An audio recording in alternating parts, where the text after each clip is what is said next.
이 시간 함께 나눌 말씀은 시편 51편 16절에서 19절까지 말씀입니다. 시편 51편 16절에서 19절 말씀입니다.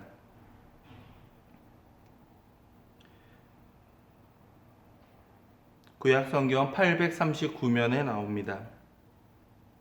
시편 51편 16절에서 19절 말씀입니다. 함께 읽겠습니다. 시편 51편 16절에서 19절입니다.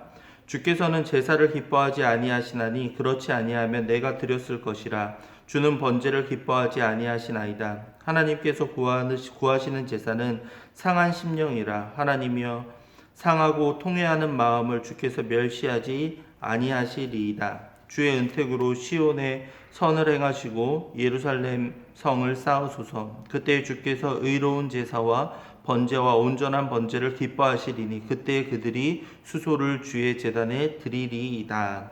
아멘. 하나님의 은혜와 사랑이 우리 SFC 친구들 가운데 함께 할 수 있기를 바랍니다. 오늘부터 신입생 친구들, 중1 친구들도 이제 함께 이 영상을 통해서 예배를 드리기 원하고요.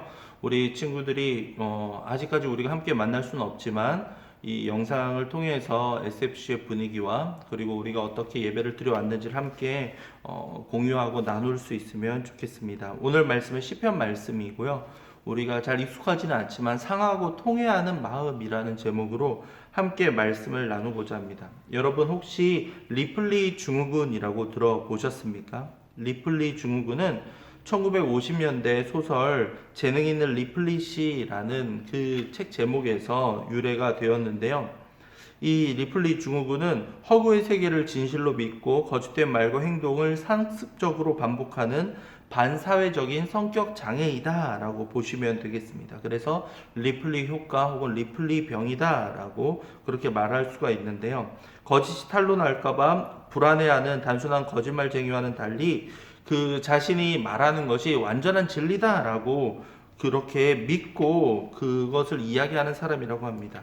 이 리플리 증후군 이야기를 하다 보니 한 10년 전이었나요? 타블로라는 가수가 있었죠.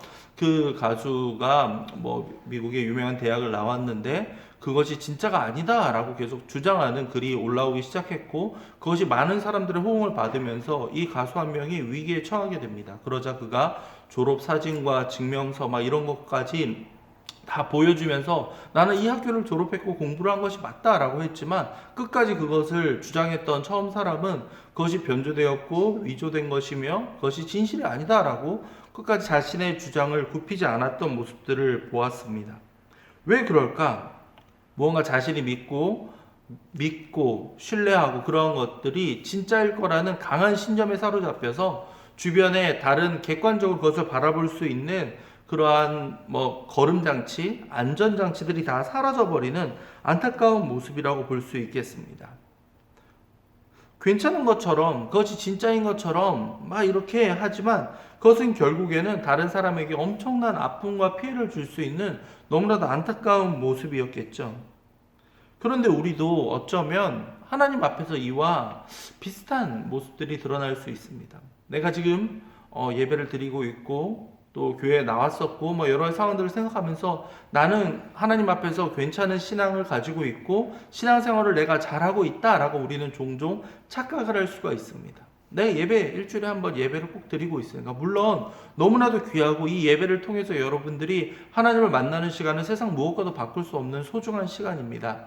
근데 우리의 평상시의 삶 가운데에서 하나님을 묵상하지 않고 하나님을 놓쳐버리고 말씀을 통해서 하나님과 교제하는 시간들이 사라져버리면 이것은 너무나도 위험하다라는 겁니다.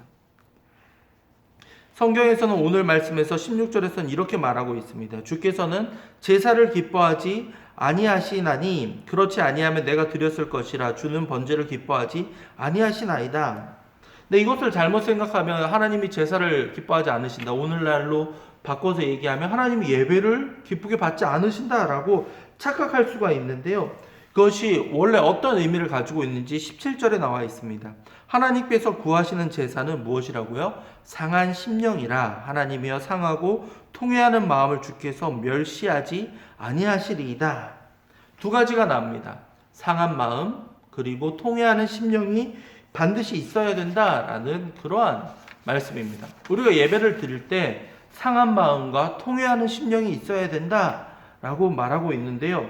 왜 이러한 말씀이 기록되어 있는가라고 보면 시편 51편은 그 다윗 왕이 자신이 범죄를 저질렀을 때 일을 다루고 있습니다. 우리아의 아내를 사랑해서 우리아라는 사람을 죽이고 그 아내를 자신의 아내로 취하는 그러한 죄를 짓고 나서 그가 자신의 죄를 깨닫지 못하고 있는 상황 가운데 나단 선지자가 나타나서 비유를 들어서 이야기를 합니다. 어떤 사람이 가진 것이 정말 없는데 그것까지도 빼앗아가는 사람이 있습니다. 왕이시 어떻게 생각합니까? 라고 이야기했을 때 그렇게 나쁜 사람이 어딨냐고 당장 버려야 된다고 하던데 나단 선지자 거기서 딱 일가를 날리죠.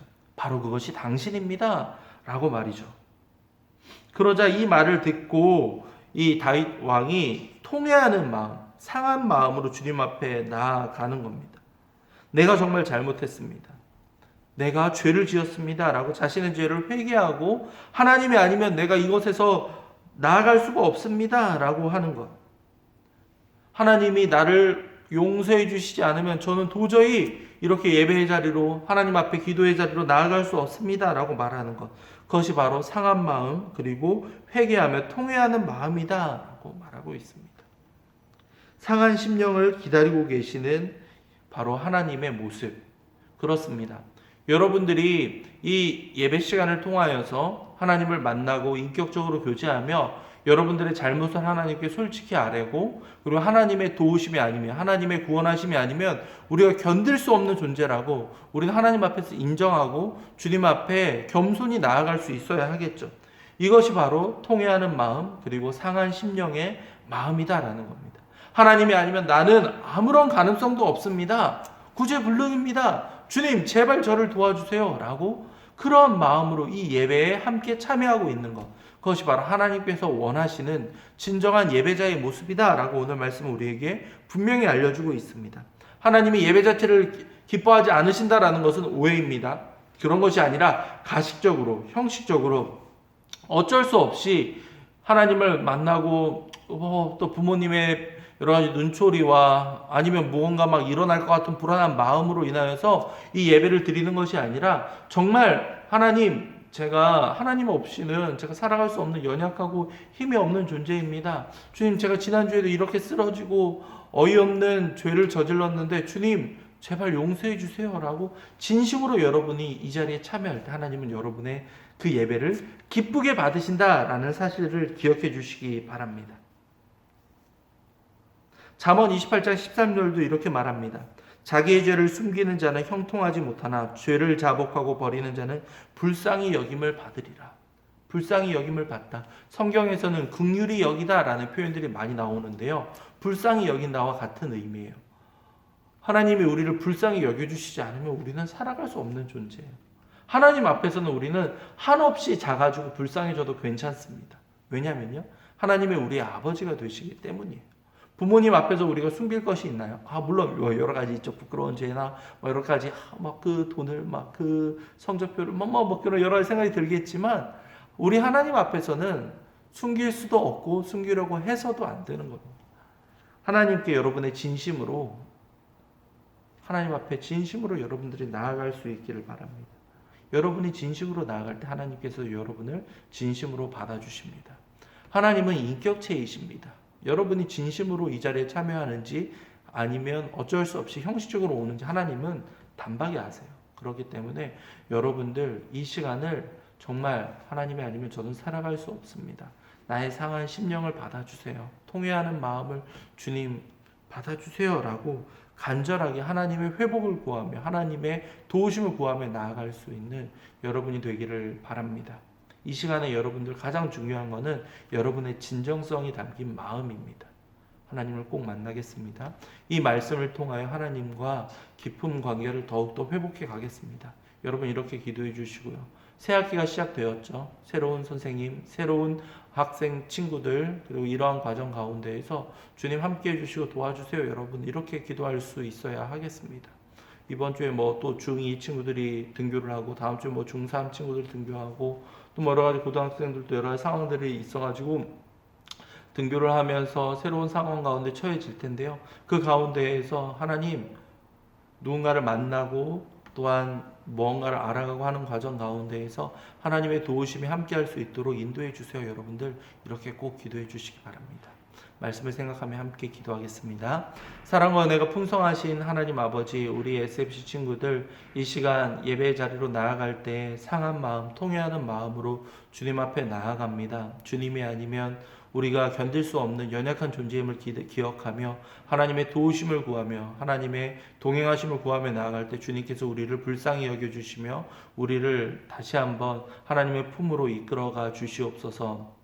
오직 하나님만을 바라볼 수 있는 우리 SFC 친구들 될 수 있도록 주님 인도해 주시옵소서. 간절히 바라고 원하는 것들이 있습니다. 그러한 것들이 자기의 욕심으로 끝나지 않고 하나님께 기도하며 나아갈 때 그 모든 방향들이 선한 길로 또한 누군가에게 도움을 줄 수 있는 길들로 이끌어갈 수 있도록 주님 도와주시옵소서. 감사합니다. 이 모든 말씀 주 예수 그리스도의 이름으로 기도하였습니다.